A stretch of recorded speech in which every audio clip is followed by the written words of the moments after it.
भाई भगवान बुद्ध की गाथा रे हम तुमको रहे बताई।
समझिएगा भैया,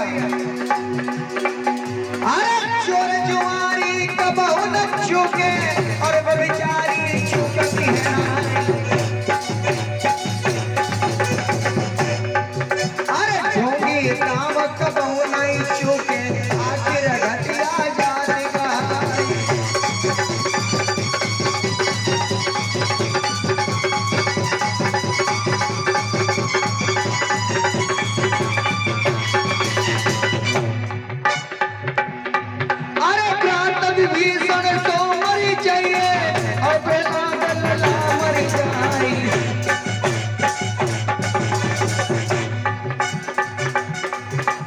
गुरु ये द्रोणाचार्य सो मरी जाए तो कोई अंगूठा हो घटाई।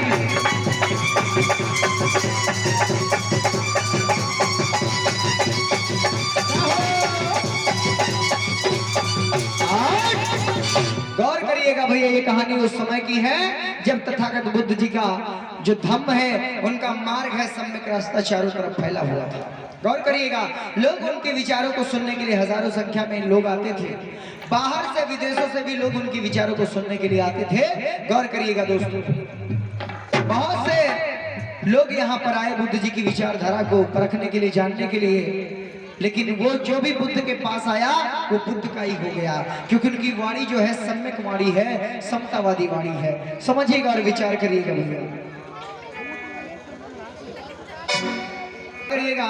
इधर क्या हुआ, इधर तथागत बुद्ध जी अपने स्थान कहां, श्रावस्ती जेतवन बुद्ध विहार में बैठे हुए हैं। चल भोले महाराज रखो भगतन की लाट महादेवा, तेरी सेवा।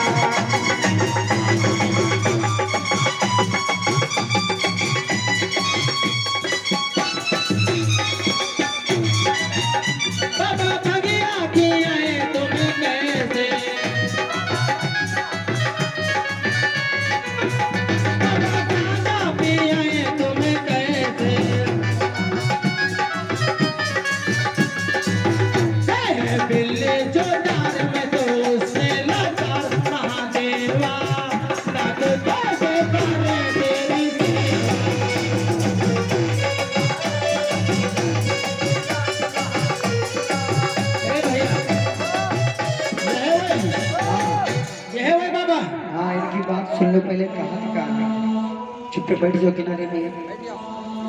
बुद्ध जी वही बताते हैं कि मेरे समाज के लोगों, तुम मेरी बातों पे भरोसा मत करना तब तक जब तक वो बातें तर्क की कसौटी पर खरी ना उतरे, तब तक। क्योंकि यहाँ पर किसी भी बात पर ऐसे भरोसा करने वाला नहीं है,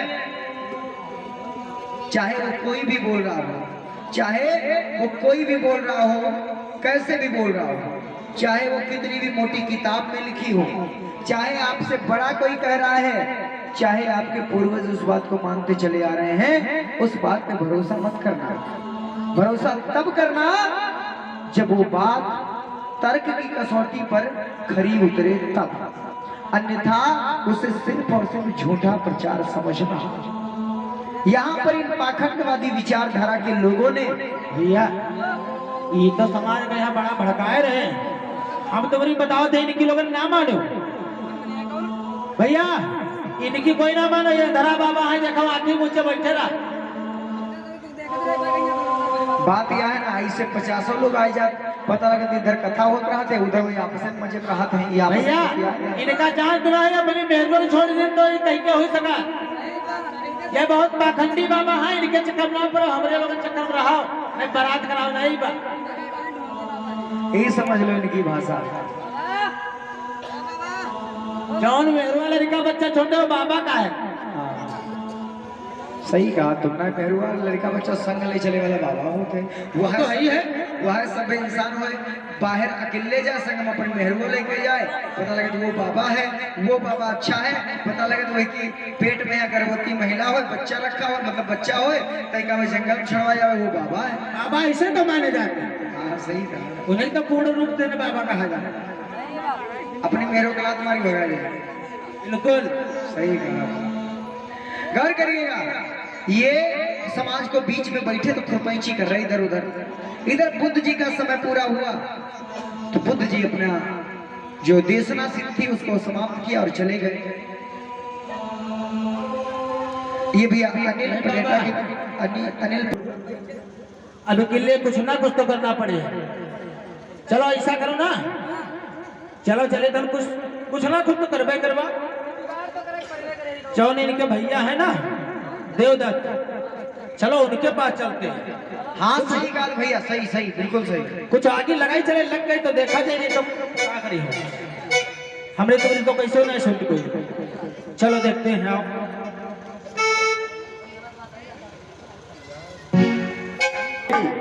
बैठता हूँ अपने सिंहासन पर बैठकर हड़ताता हूँ, राजकुमारों का राजकुमार देवदत्त तब कहलाता हूँ। विख्यात जगत में देवदत्त मेरा नाम है, विध्वंस वैदिक का करना यही मेरा काम है।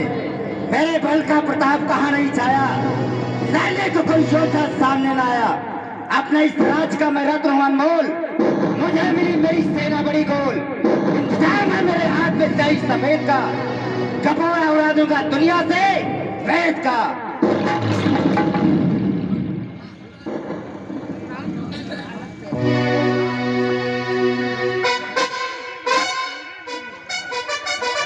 यहीं पर आते हैं। चलो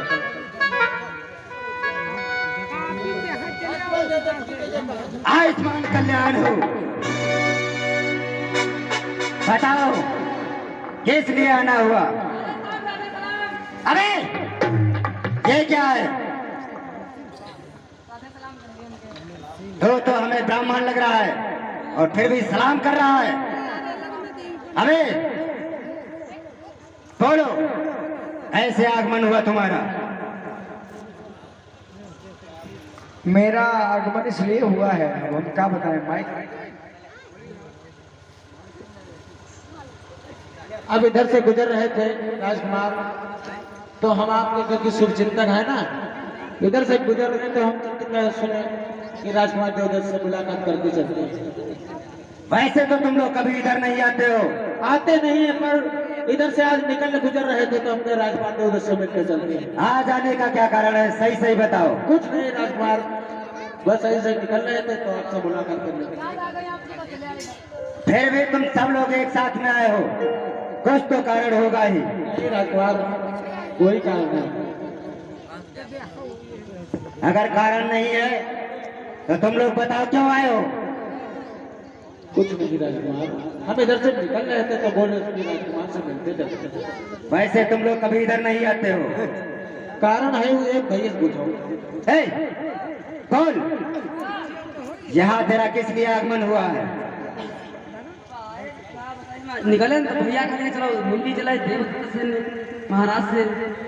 अबे कुछ बात है जो तू यहाँ आया है, वो कह रहा है उनसे पूछिए। हमें कुछ नहीं पता, जे छोटे छोटे भैया जानते हैं पूछ लो। अबे तू बोल। अरे हम इधर आए ना तो कह देवदत्त भैया से मिलने चले महाराज से। अबे तुम लोग एक ही बात की रट लगाए जा रहे हो। वो भी कह रहा है मिलना चाहते थे, तू भी कह रहा है मिलना चाहते थे। जब निकल रहे हैं तो खामोश, भैया बोल। भैया कक्कू कहाँ रह गए? हाँ कक्कू को पता है, कक्कू इधर रही है कहूँ पीछे। बुलाओ उन्हें भी बुलाओ। उनका वैसे मुंह सुना था। कक्कू खुश रहो। अरे क्यों मरना चाहता है मेरे हाथों से? महाराज बोलिए। जो कुछ है कक्कू जानते हैं, कक्कू ने हमको भेजे थे। नहीं हम कुछ नहीं जानते भैया। हमें तू कहता है वो जानते हैं, वो कहता है हम नहीं जानते हैं। क्या कारण है? ये लखा जानते, लखा भैया। बोल। कुछ नहीं, हम कहने इधर चल रहे हम तो मिलती बात से रे। हमें लगता है तुम लोग सही से नहीं बताओगे, क्योंकि सीधी उंगली से घी नहीं निकलता और लातों के भूत बातों से नहीं मानते। बोल। कक्कू जानते हैं, कक्कू। अबे बताएगा या नहीं? तू बोल। कक्कू जानते हैं। अबे क्या हमारे हाथों से मरना चाहते हो? राजकुमार देवदत्त, ये जान बोल। आपके जो भाई हैं सिद्धार्थ, हाँ सिद्धार्थ, तो क्या हुआ? वो आपके बारे में बहुत कुछ बोल रहे हैं। अबे नहीं राजकुमार, हम नहीं कह रहे हैं, वो बोल रहे थे। मेरा भाई सिद्धार्थ क्या बोल रहा था? बहुत कुछ बोल रहे थे कि राजकुमार को हम स्वयंवरशाला में हरा दिए, बहुत कुछ कर दिए, ये कर दिए, वो कर दिए, अपनी जनता जनार्दन को बता रहे थे। अबे उसने तुझसे ये बात कही? जी राजकुमार। क्या कहा? उसने कहा है कि स्वयंवर में हरा दिया था। जी राजकुमार। उसने मेरा अपमान किया है, बहुत करीब। अब मैं उसे जिंदा नहीं छोड़ूंगा। और बैठकर कहा जाएगा वो आज मेरे जान पे खींच लाऊंगा उसे आकाश और पाताल से, डालूंगा उसकी उम्मीद पर ऐसे डोरे, दर दर फिरेगा लेकर वो एक के कटोरे। बताओ। और राजकुमार इतना ही नहीं बोल रहे थे, वो अपने समाज में जो उपासक लोग बैठे थे उनको बता रहे थे कि आपको बोल रहे थे कि जो राजकुमार है वो मुंह दिखाने के काबिल। अरे लगी है आग सीने में, समुंदर रात कर दूंगा। और बच्चा सिद्धार्थ, मैं तुझे बर्बाद कर दूंगा। और इसके लिए मुझे क्या करना होगा? पेट्रोल डालना। बोल, अभी उसे मृत्यु के घाट उतार देता हूँ। राजकुमार, बोल। मौत के घाट ना उतारा जाए, कम से कम उनको कुछ ना कुछ ऐसा दंड दे दिया जाए जिससे वो कहीं मुंह दिखाने के लायक ना रहे। तो बता दो इसके लिए क्या किया जाए? इसके लिए एक जुगाड़ तो अपने पास है। क्या है? जल्दी से बोल। मगर बात यह है ना, अरे तुझे जितना भी पैसा धन चाहिए वो मेरे राजकोष से ले ले, लेकिन उसे बर्बाद करके ही छोड़ना। पहले बार राजकुमार, बस तो ठीक है, जितना धन चाहिए मेरे राजकोष से तुझे मिल जाएगा। आदमी और धन जो भी जरूरत हो वो सब तुझे मिलेगा। धन मिल जाएगा तो बाकी का काम हम पूरा कर लेंगे। ठीक है, जाओ मेरे कोषागार से जितना भी धन चाहिए तुरंत ले लो। चलो। गौर करिएगा भैया, इन्होंने आग लगा दी और आग लग गई, लेकिन देवदत्त ये समझ नहीं पाए कि वो तो अब तो भैया सन्यासी हो चुके हैं और समाज को जागरूक करने का काम करते हैं, समाज को नई दिशा देने का काम करते हैं। ये इनको कैसे गलत बोल सकते हैं, ये इनके दिमाग में नहीं आया। इनकी मोटी बुद्धि में ये चीज नहीं फंसी और वहां से भैया इन्होंने सोचा कि चलो कोई बात नहीं, ये जो बोल रहे हैं यही हमारे सगे हैं और इन्हीं की हम बात मानते हैं। वो अपने गरीबी में दिन काटती थी और गरीब की लड़की गरीबी में दिन काटती थी और जैसे तैसे समाज के बीच में रहती थी, बेचारी भिखारन थी, भीख मांगने का काम करती थी। तो गौर करिएगा भैया कैसे वो समाज में चली है और समाज में निकली है, समाज के बीच में कैसे वो भिक्षाटन करती है, लोगों के बीच में कैसे मांगती है। आप सोचिए और विचार करें। अंतिम दिवस है तो इसलिए सोचा कुछ अच्छी चीज दर्शाने के लिए, क्योंकि ये जो चरित्र है बहुत ही मार्मिक चरित्र है। गौर करिएगा। इधर क्या हुआ, वही लड़की भिखारन चली है कैसे कि अरे मेरी बहना